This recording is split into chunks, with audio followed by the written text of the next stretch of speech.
జరిగిందమ్మా? చెప్పమ్మా, చెప్పమ్మా. నాన్న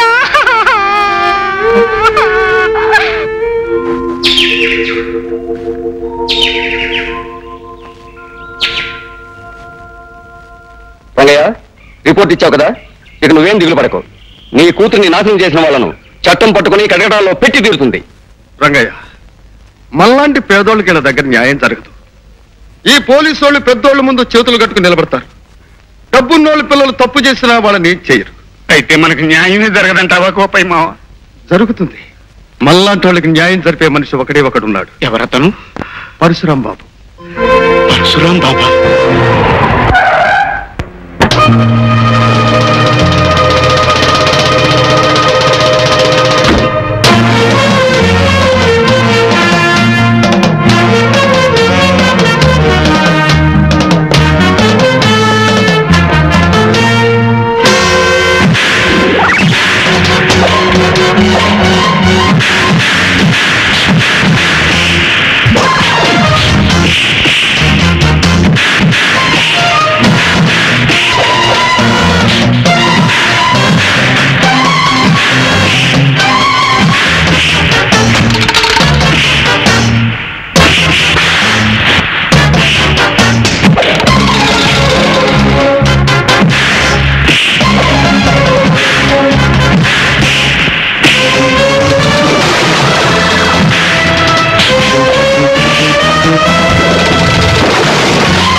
ధనవంతులమని కళ్ళు మూసుకుని ప్రవర్తించే వీళ్ళని ఖరీదైన హాస్పిటల్లో చేర్చి బిల్లులను వాళ్ళ తల్లిదండ్రులకు పంపించండి.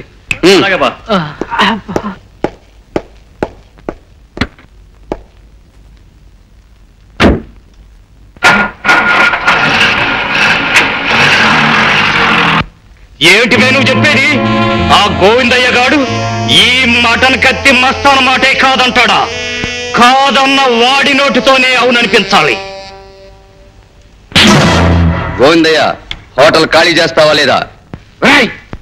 ఈ మస్తాన్ దాదా ఈ సెంటర్ లో ఈ స్థలం మీద మోజుపడ్డట్టు ముందుగానే కబురు పెట్టాడు. ఇంకా ఖాళీ చేయలేదు. నా కుటుంబం బతుకుతున్నది ఈ హోటల్ మీద. పైసా పైసా కూడబెట్టి ఈ స్థలం కొన్నాను, ఈ హోటల్ కట్టుకున్నాను. ఇప్పుడు దీన్ని నీకు అప్పగించాలా? చస్త ఖాళీ చేయను. ఖాళీ చెయ్యకపోతే చేయిస్తాం బే. ఎలాగో తెలుసా? ఇలా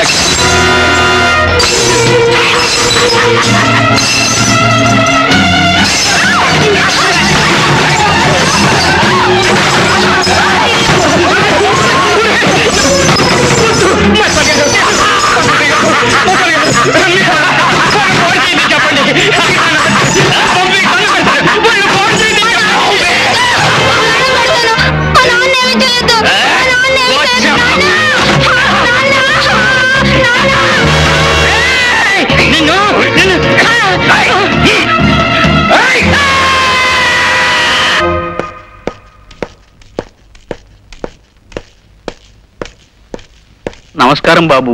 రంగయ్య, గోవిందయ్య ఎక్కడ? లోపలున్నాడు బాబు. అయ్యగారు, పాపం ఈ గోవిందయ్య భార్య మొన్ననే లారీ ప్రమాదంలో చనిపోయింది. ఇప్పుడు ఆ పాపిష్టి వాళ్ల కారణంగా అతని కాలు పూర్తిగా దెబ్బతినేసింది. తల్లి లేని ఆ బిడ్డకి తండ్రి కూడా ఇప్పుడు కుంటివాడైపోతే ఇంకా దిక్కేమిటి బాబు? అమాయకుల మీద ఇలా అఘాయిత్యాలు చేసి ఆ రాక్షసుల పాపం ఎప్పుడు పండుతుంది బాబు?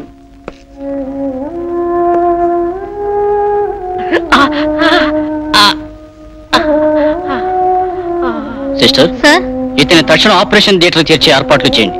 వెంటనే కాల్ ఆపరేట్ చేసి తీసేయాలి. మా నాన్నగారు కాల్ తీయడానికి వీల్లేదు.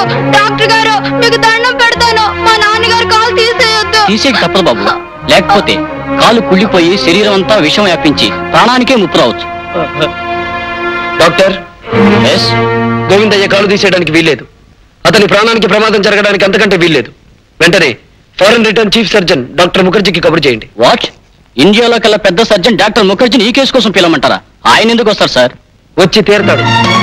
పిలిచింది పరశురామని తెలిస్తే డాక్టర్ ముఖర్జీయే కాదు, దేవుడైనా దిగి వస్తాడు.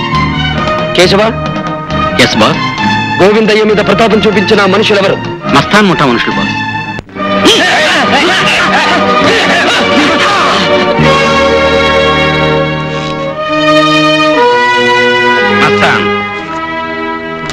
ఇక్కడ సంతకం పెట్టు. ఏమిటిది? అది ప్రభుత్వపు కోర్టు ద్వారా కాక ఈ పరశురాం కోర్టు ద్వారా జారీ చేయబడిన ధర్మసమ్మతమైన ఒడంబడిక పత్రం. అవును, నువ్వు అమాయకుడైన ఆ గోవిందయ్యను బలం బలగం ఉంది కదా అని అతన్ని అవిటివాణ్ణి చేశావు. అతనికి అండ ఆధారమైన ఈ హోటల్ని నాశనం చేశావు, అతనికి అన్యాయం చేశావు. అందుకు నిజంగానే నిన్ను ఈ లోకం నుంచి పంపినా తప్పులేదు. కానీ జాలుగుండుతో నిన్ను ఈ హోటల్ నుంచి బయటికి పంపిస్తున్నాను. ఏమిటిది? అచ్చ తెలుగులో చెప్పినా నీకు అర్థం కాలేదా? ఈ రోజు నుంచి ఈ హోటల్ గోవిందయ్యకు చెందుతుంది. మరి నా పరిస్థితి? అది నాకు అనవసరం. చూడు మస్తాన్, అనుకున్న పని జరగకపోతే నువ్వు మనుషుల కాళ్ళు చేతులు విరుస్తావని విన్నాను. నేను అనుకున్న పని జరగకపోతే మనిషి మెడ విరుస్తాను. అర్థమైంది అనుకుంటాను. పెట్టు సంతకం.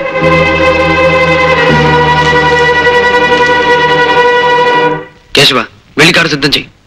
ఎక్కడికి వెళ్ళాలి బాస్? ఆ పంకజ్ ఇంటికేనా? తెలిసి కూడా ఎందుకు అడగడం కేశవ? మీకంటే వయసులో పెద్దవాడిని.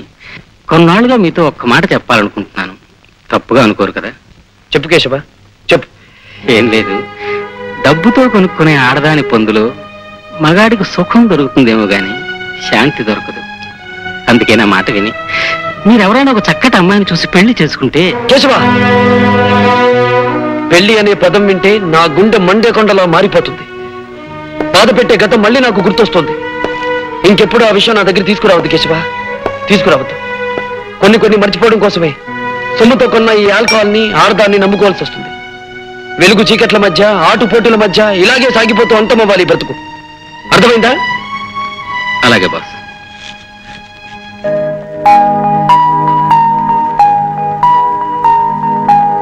హలో రాజా. నమస్తే.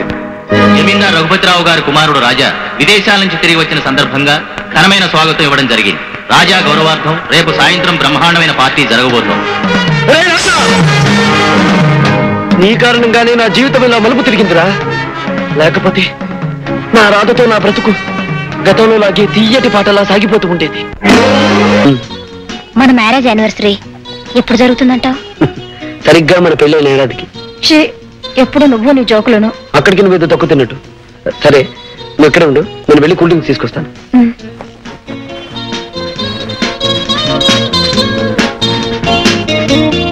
Hello beauty. ఎవరు నువ్వు? రాజా, ఒంటరిగా ఉన్నావుగా, జంట కలుద్దామని. ఈ రాజా పట్టుకున్న దేన్ని ఓ పట్టాన వదలడం. Shut up. Behave yourself. ఈ పొగర కారణం ఆ పరశురాముణ్ణి చూసుకునేగా. నే తలుచుకున్నానంటే ఆ రాముణ్ణి అడవులకు పంపించగలనే. మరొక్క మాట మాట్లాడితే ఏం చేస్తావే? ముచ్చటైన నీ పెదాలతో ముద్దు పెట్టుకుంటావా? ఎంత పొగర నీకు?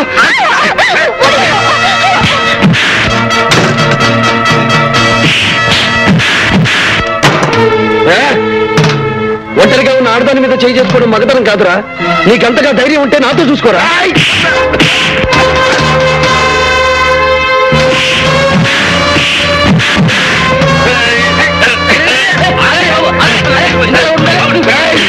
అన్నే కొడతావా? నేను ముచ్చట పడ్డ రాదా నీకెలా దక్కుందో నేను చూస్తాను.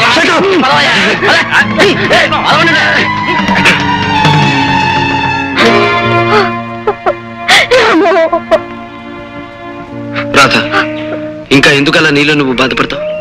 వాడికి తగిన బుద్ధి చెప్పానుగా.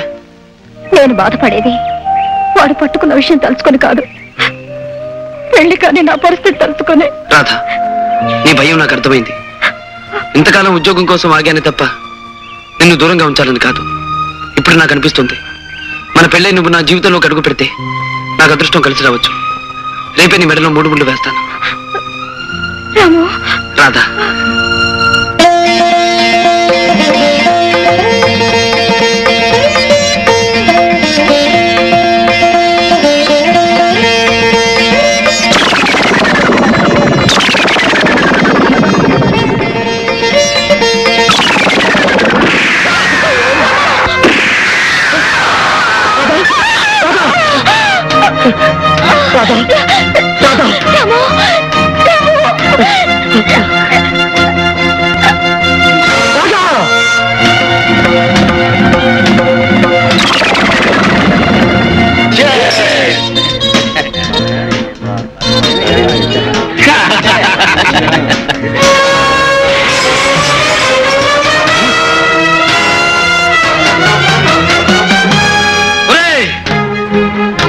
మనిషిలాగా మగాడిలాగా ధైర్యంగా ముందుకొచ్చి దెబ్బతీయలేక చాటు నుంచి తుపాకీతో కాల్చి నా ప్రాణానికి ప్రాణమైన రాజు ప్రాణం తీసిన నిన్ను నేను వదలరా. ఎవరా నువ్వు? 1000 ఏళ్ళు ఆమె బ్రతుకుని తీయటి ఆమె కలల్ని దీపం లాంటి ఆ దేవతని బూడిద చేసిన నిన్ను క్షమించడానికి వీలేదురా. Hello, police station.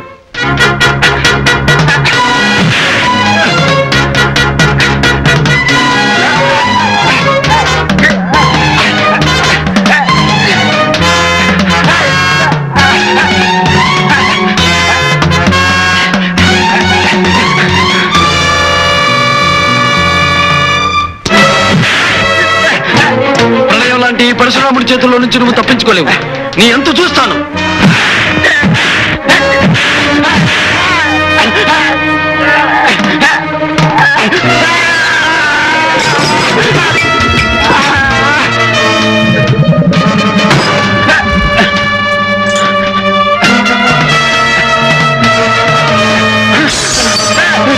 చంపదు మిస్టర్.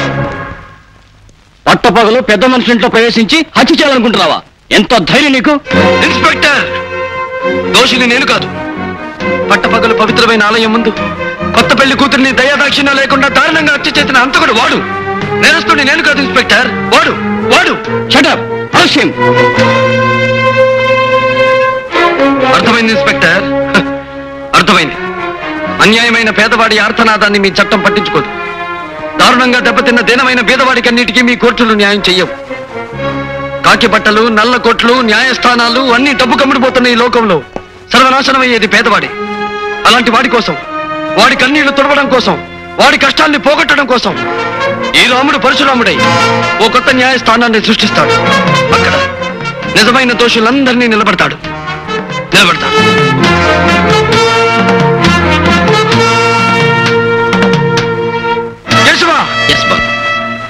జమీందార్ రఘుపతిరావు కొడుకు రాజా గౌరవార్థం రేపు వాడి ఇంట్లో పండుగ జరగబోతోంది. ఆ పండుగలో రాజా ఉండకూడదు. ఆ సమయానికి వాడు ఈ పరశురాం న్యాయస్థానంలో ముద్దాయిగా నిలబడి ఉండాలి. Understand? Yes boss. Babu Raja, నువ్వు ఫారిన్ నుండి వచ్చిన శుభ సందర్భంలో నిన్ను కలవాలని మన ఫ్రెండ్స్ అందరూ ఎదురు చూస్తున్నారు. నువ్వు త్వరగా రావాలి. మీరు పదండి డాడీ, నేను వెనకే వచ్చేస్తాను.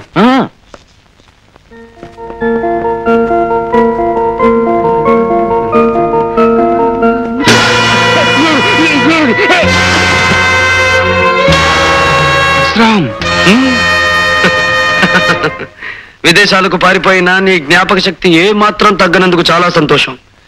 నా పేరుతో పాటే నువ్వు నాకు చేసిన అన్యాయం కూడా గుర్తుందనుకుంటాను. నువ్వు చెప్పేది విను. Shut up. నేను చెప్పేది నువ్వే వినాలి. దేవత లాంటి నా ఇల్లాలిని దారుణంగా కాల్చి చంపిన నీకు నేను ప్రతిఫలం ముట్ట చెప్పాలిగా. ప్లీజ్ నన్నేం చేయదు. నాకేదైనా జరిగితే నా భార్య బిడ్డలు ఆకలైపోతారు. రాజా, ఈ రోజు నీ వాళ్ళ గురించి ఆలోచించుకునే నువ్వు ఒక పచ్చని కాపురాన్ని ఆదిలోనే అంతం చేశావు. అందుకు ఈ రోజు అనుభవించి తీరుతావు. అయినా చావడం బ్రతకడం అనేది నా చేతుల్లో ఉంచుకోక విధి చేతుల్లో ఉంచుతున్నాను. ఇదిగో, వీటిలో ఒక్కొక్క రివాల్వర్ ఉంది. ఒక్కొక్క రివాల్వర్ కి ఒక్కొక్క బుల్లెట్ మాత్రమే ఉంది. ఒకటి నా కోసం, ఇంకొకటి నీ కోసం.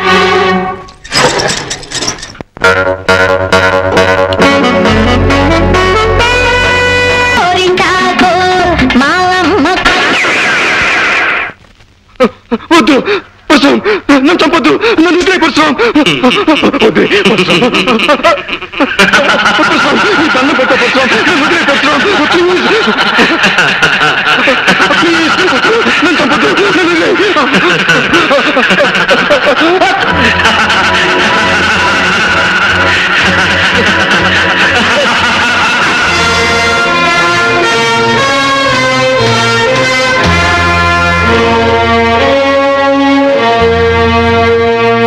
పరశురాం పరశురాం పరశురాం ఎవడి పరశురాం?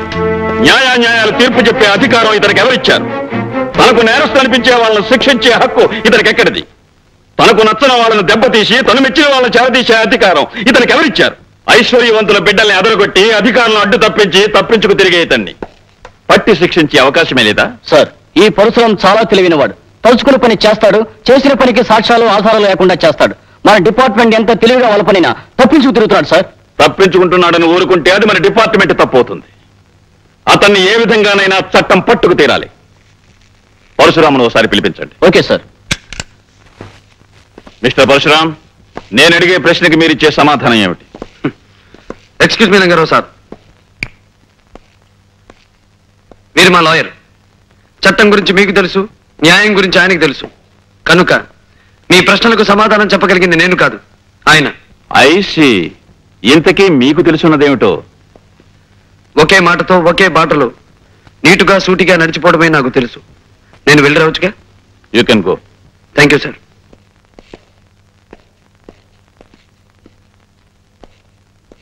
ఇన్స్పెక్టర్ శేఖర్ సార్, నువ్వన్నట్టు ఈ పరశురాం ఓ పట్టాన మనకి చిక్కే మనిషి కాడు.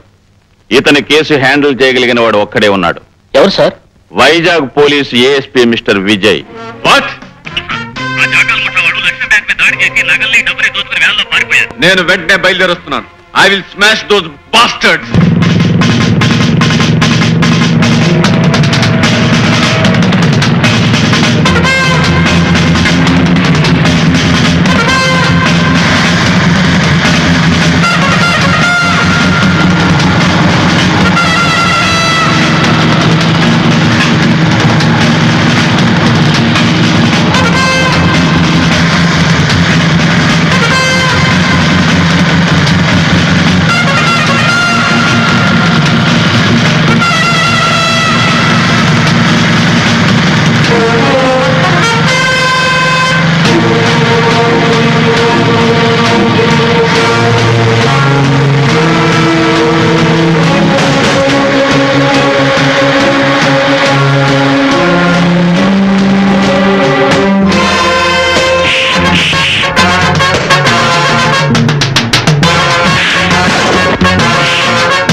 Mister Vijay, I'm proud of you.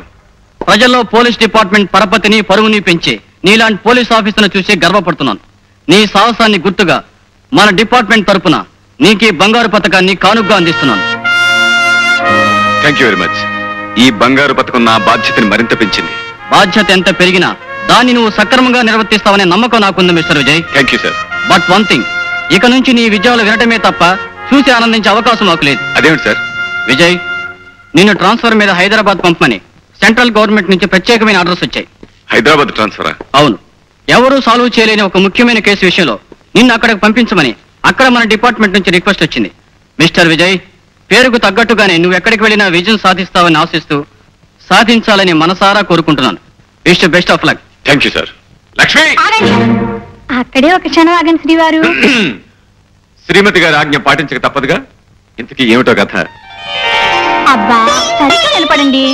అది సరే గాని ఏమిటి కథ? ఏముంది, ఊరు వాడా మెచ్చుకున్నంత సాహసాలు చేసి ఎవరికి రాని మెడల్ సంపాదించారుగా. ఎవరి దృష్టి అయినా పడొచ్చు. Correct correct.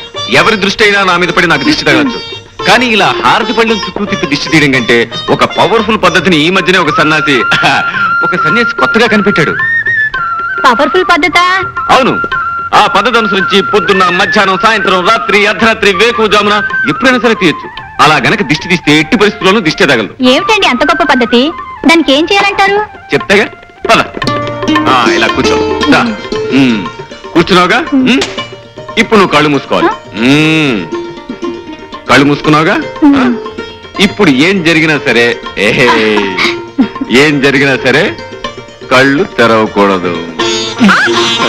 ఏమిటండి ఈ తలుపులు తెచ్చా ఉన్నాయి, ఎవరు చూస్తే సంబరపడతారు. ఇంటికి వెళ్ళి రిహార్సల్ చేసుకుంటారు. వాళ్ళు వీళ్ళని బట్టి టేకులు కూడా చేసుకుంటారు. సరేగాని నేను వెళ్ళి బయట తలిపేసి వస్తాను. ఏమిటండి హడావుడి? నీకు అద్భుతమైన విషయం చెప్పాలొచ్చాను. అసలు విషయం మర్చిపోయాను. మీకు ప్రమోషన్ మీద ట్రాన్స్ఫర్ అయింది. ఈ విషయం నేను చెప్పకుండా నీకెలా తెలిసిందబ్బా? గోల్డ్ మెడల్ బహుమతి పొందిన పోలీస్ ఆఫీసర్ పెళ్ళాన్ని మాత్రం పరిశోధన చేయలేనా? నా కోసం నువ్వు ఆఫీసుకు ఫోన్ చేసి ఉంటావు. అక్కడ ఏ ఇన్స్పెక్టర్ నీకు ఈ వార్త చెప్పుంటాడు. గొప్ప కనిపెట్టారండి. ముందు ఈ విషయం మీ చెల్లితో చెప్పండి.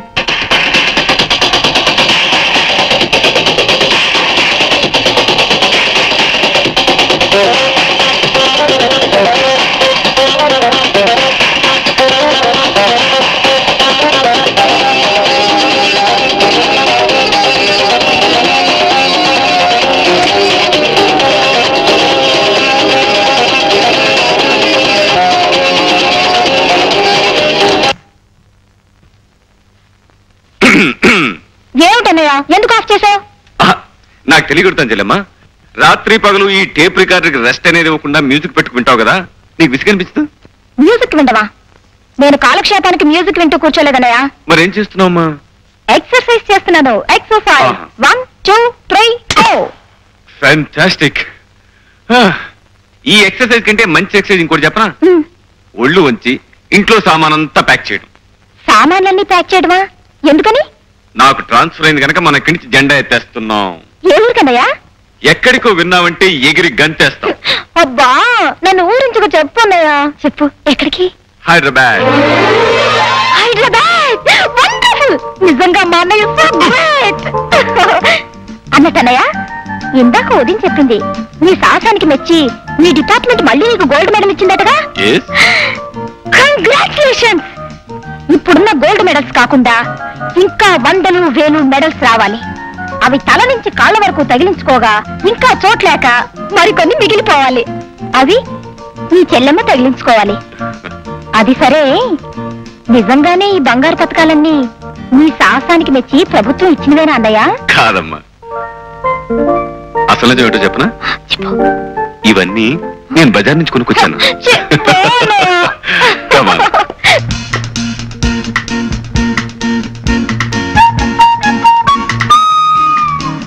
పంకజం, తీయటి నిద్రలో కనిపించే అందమైన స్వప్నం లాంటి అందగత్తె నాకు నచ్చింది. నా మనసు మెచ్చింది. పరశురాం బాబు, తమరికి మాయ ఉందో మంత్రం ఉందో తెలియదు గాని ఎవరు చెప్పకుండానే దాని పేరు స్వప్న అని చెప్పేశారు మీరు. కరిగిపోని స్వప్నాన్ని కలకాలం నా కళ్ళల్లో నిలుపుకోవాలనుకుంటున్నా. అందుకని 50,000 ఇస్తాను. ఏమంటావు? నేను 60,000 ఇస్తాను. పోని 70,000, 80,000, 80,000, 80,000. ₹1,00,000 ఇస్తాను. ₹1,00,000? గురు, ఓ సలహా. వాడి ఊరికే పెద్ద పేరు మూసిన గోండా. వాడితో పోటీ పడితే కోటింగ్ ఇచ్చేయగలడు. ఏం పంకజం, ₹1,00,000కి బేరం కుదిరినట్టేగా? బాబు గారు, తమరు బేరం ఆడినా సరసం ఆడినా కాదనే గుండె ఎవరుకుంది? మీరు సరే అంటే చాలు. సాయంత్రానికల్లా మా స్వప్నని మీ బంగ్లాకు పంపించేస్తాను. పంకజం, అందమైన కళ ఆనందమైన సమయంలో వస్తేనే అందం చందం. 4 రోజుల్లో రాబోయే నా పుట్టినరోజు నాటికి స్వప్న నా కానుకగా అందాలి.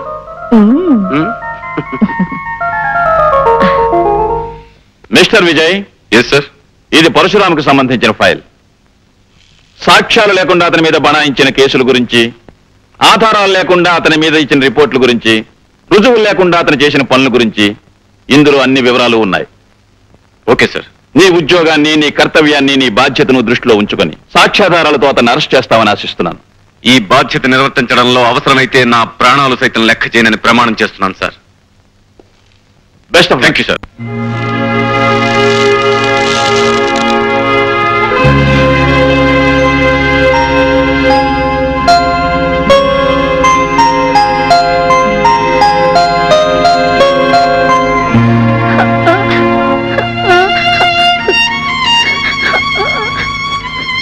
విజయ్, విజయ్, నువ్వు స్కూల్కి వెళ్ళొచ్చురా. ఫీజు కట్టకపోతే స్కూల్కి ఎలా రానిస్తారా? విజయ్, నీ ఫీజు కట్టేశాను రా. రాము, నీ ఫీజు కట్టకుండా నా ఫీజు. విజయ్, నువ్వు బాగా చదువుకొని పెద్ద ఆఫీసర్ అవ్వాలరా. రాము,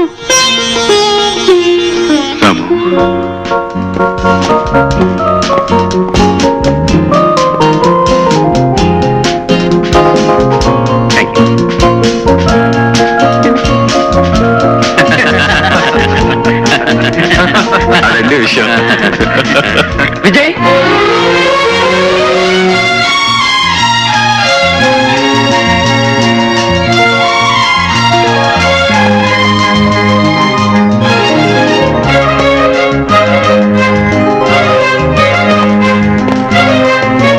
రాము, విజయ్, రాము, విజయ్, ఒరేయ్ రాము, విజయ్. రాము. చేతగాని హైదరాబాద్ పోలీస్ శాఖ నీ చేత నా చేతులకు సంఖ్యలు వేయించాలని వైజాగ్ నుంచి నిన్ను పిలిపించిందన్నమాట. ఆ విషయం నీకెలా తెలుసు? చట్టం నేరం కలిసి ఆడే ఈ చదరంగంలో మేం వేయబోయే ఎత్తు పోలీసులకి, పోలీసులు వేయబోయే ఎత్తు మాకు ముందుగానే తెలియడం మామూలే విజయ్. రాము, నా జీవితంలో ఎవరి వలన దేని వలన ఎదురుకాని కఠిన పరీక్ష ఇప్పుడు నీ వల్ల నాకు ఎదురవుతుంది. విజయ్, అవును, ఈ విజయ్ జీవితంలో స్నేహం చేసింది పేదరికంతో, చదువు సంఖ్యలతో, వృత్తి ధర్మంతో, ప్రాణానికి ప్రాణమైన ఈ పరశురాంతో. వీటిలో ఏ స్నేహం పెట్టని పరీక్ష ఇప్పుడు నీ స్నేహం నాకు పెడుతోంది పరశురాం. వ్యక్తిగతంగా నిన్ను కలుసుకున్నందుకు పొంగిపోయే నా మనసు వృత్తిపరంగా నిన్ను కలవాల్సిన రోజు తలుచుకుని కృంగిపోతోంది. మై డియర్ విజయ్, ఊహించని మలుపులు తిరగడమే జీవితానికి ఉన్న ప్రత్యేకత. అందుకే అనుకుని విధంగా నువ్వు న్యాయం తరఫున మనిషివయ్యావు, నేను నేరం తరఫున మనిషినయ్యాను. రాము, ఎందుకు ఎందుకు నువ్వు అలాంటి దారిలో అడుగు పెట్టావు? విధి, పరిస్థితులు, పాపిష్టి మనుషులు కలిసి పగబట్టినప్పుడు మనిషి తప్పనిసరిగా తప్పటడుగు వేయాల్సిన పరిస్థితి వస్తుంది. అలా ఒకసారి వేసిన అడుగు అతన్ని సంఘం నుంచి, చట్టం నుంచి, ఆత్మీయుల నుంచి, అనుబంధం నుంచి దూరంగా తీసుకువెళ్ళిపోతుంది. పద్మవ్యూహంలో అడుగు పెట్టిన అభిమన్యుడిలా పోరాటం తప్ప వెనక్కి వచ్చే అవకాశమే నాకు లేదు విజయ్. రాము, నువ్వు వెళ్లే దారిలో నువ్వు చేరే గమ్యం ఏమిటో నీకు తెలుసా? ఈ కత్తుల బాటలోకి అడుగు పెట్టిన రోజునే తెలుసు సంఖ్యలు, చెరసాల నా కోసం ఎదురు చూస్తూ ఉంటాయని. అంతేకాదు, నీకు ఆ సంఖ్యలు వేయాల్సిన వాడిని నేనే కావచ్చు. అంతకంటే నాకు ఆనందమేముంది, అదృష్టమేముంది? నాకు సంఖ్యలు తగిలించినందుకు ప్రభుత్వం నీకు బంగారు పథకం తగిలించిన రోజు అందరికంటే ఆనందించేవాడిని నేనే విజయ్, నేనే. కానీ ఆ రోజు అందరికంటే ఎక్కువ కుమిలిపోయేవాడిని నేనే రాము. ఎందుకో తెలుసా? పసితనంలో నాకంటే చిన్నవాడివైన నువ్వు బరువులు మోసి, బళ్ళు తోసి, రూపాయి రూపాయి పోగు చేసి నా పరీక్షలకు ఫీజు కట్టి నన్ను చదివించావు. ఆనాటి నీ కష్టమే ఈ రోజు నా కాకి యూనిఫామ్ కట్టబెట్టింది. ఆ రోజు నీ శ్రమే ఈ రోజు నన్ను ఇంత ఆఫీసర్ని చేసింది. నేను నువ్వు వెలిగించిన దీపాన్ని రాము, నువ్వు వెలిగించిన దీపాన్ని. అందుకే నీ మీద నాకు స్వాతంత్రం ఉందని నమ్ముతూ నిన్నొక మాట అడుగుతా విజయ్. అదేమిటో తెలుసా? నా కష్టంతో నీకు కానుకగా అందించిన వృత్తికి, ఉద్యోగానికి ఏనాడు నువ్వు అన్యాయం చేయకూడదు. అంతేకాదు, ఏ సమస్య వచ్చినా, ఏ పరీక్ష వచ్చినా నీ బాధ్యతను నువ్వు నిర్వర్తించాలి. అలానే నాకు మాటి విజయ్, మాటి. తప్పకుండా నీకిచ్చిన ఈ మాట నిలబెట్టుకుంటాను. లక్ష్మి, ఈ రోజు నాకెంతో ఆనందంగా ఉంది. ఎందుకో తెలుసా? ఎన్నో ఏళ్ల క్రితం దూరమైన నా ఆప్తమిత్రుడిని మళ్ళీ ఈ రోజు కలుసుకోగలిగాను. ఇంకేమండి, ఈ ఆనంద సమయంలో మీరు ఎంత టిఫిన్ అయినా ఒకటి చాలు, ఒకటి చాలు. ఎవరండి అతను? ఈ రోజు మనం ఇంత తిండి తింటున్నామంటే అందుకు కారణం ఆ మనిషి లక్ష్మి. మేం మనుషులం వేరైనా మా మనసులు ఒక్కటే. గొప్పగా చెప్పారండి. నాకు మనిషి మనస్సు ఒకటే టైపు ఎవడైనా ఈ పాటికి దొరుకుంటే బాబు స్నేహం చేసేసి ఉండేవాడిని.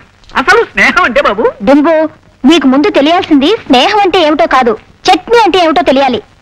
కొబ్బరి పచ్చడి చేసే విధానం ఇదేనా? ఇదో విధానం అమ్మా, ఇంకా 2-3 విధానాలు ఉన్నాయమ్మా. నిదానంగా చేసి తినిపిస్తానమ్మా. అసలు కొబ్బరి చట్నీ ఎన్ని విధాలుగా చేయవచ్చు? నువ్వు కబుర్లు కట్టి పెట్టి ఇందాక నేను ఇచ్చి లిస్ట్ తీసుకొని బజార్కెళ్ళి సామాన్ తీసురా.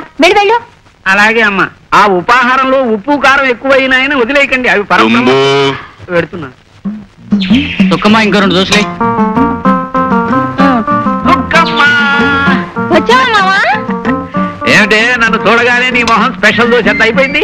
అవదటి మరి నీవేదో మనసు పెట్టుకున్న దాన్ని నిన్నే మనవాడాలనుకున్న దాన్ని. అవునవును, మనం జీవితాంతం క్షణము అట్లకాడలాగా కలిసి ఉండవలసిన వాళ్ళం.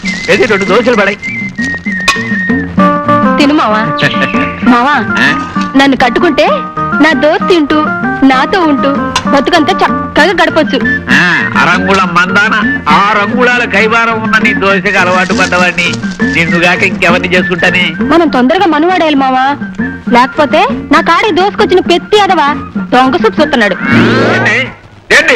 ఆకలితో వచ్చిన వాళ్ళు దేని సుత్తరో తెలియదేటి. అయితే మనం అర్జెంట్ గా మనవాడేయాలి, మన దోశను మనం కాపాడుకోవాలి. అయితే మావా దోశను లాగి చెయ్యి. నీ అమ్మ చెమ్మ చెక్క. వ్యవహారం కాస్త కష్టమైందే కానీ ఫలితం గురించి ఆలోచిస్తుంటే మనసు పరమ ఉత్సాహంగా ఉంది మస్తా. పరశురాంకి సంబంధించిన సరుకు మీద చేయి వేస్తే చాలా ప్రమాదం అనుకుంటాను జాకీ సాబ్. కొడితే ఏనుగు కుంభస్థలాన్ని కొట్టాలి, పడితే పరశురాం సరుకునే పట్టాలి. నీ అమ్మ చెమ్మ చెక్క. ఆ సరుకు ఎక్కడ దిగుతోంది?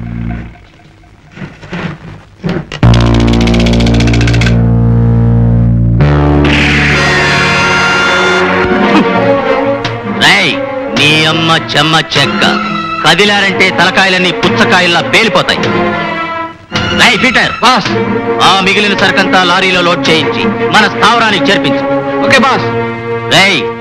వెళ్ళి మీ పరశురాం దగ్గర చెప్పుకోండ్రా, రాజాలా వచ్చి మీ సరుకంతా దోచుకుపోయింది ద గ్రేట్